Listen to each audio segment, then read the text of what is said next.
అందరికీ నమస్కారం. బాగా వైరల్ ఫీవర్ వచ్చి 10 రోజులు బెడ్ రెస్ట్ అనమాట. ఈరోజే జస్ట్ జనాల ముందరికి బయటికి రావడం జరిగింది. ఈరోజు విచిత్రం ఏంటంటే మా మిత్రులు కొంతమంది అరటిపండ్లు జామకాయలు ఇవన్నీ తీసుకొని టంగుటూరు నుంచి వచ్చినారు.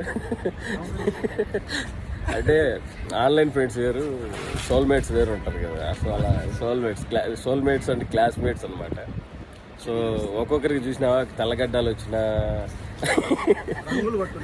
రంగులు కొట్టుకొని ఎకరా పోయినా ఫ్రెండ్స్ ఇది ఉంటుంది చూసారా. సో కువైట్లో ఇక్కడ స్టిల్ అనమాట మా ఫ్రెండ్షిప్. సో చూసారా ఏమేమి తీసుకొచ్చారు మస్తు. ఏంది దోసకాయ చూసారా, దోసకాయ, అరటిపండ్లు, దానిమ్మ చూసి జస్ట్ హ్యాపీనెస్ షేర్ చేసుకుందామని జనాలు.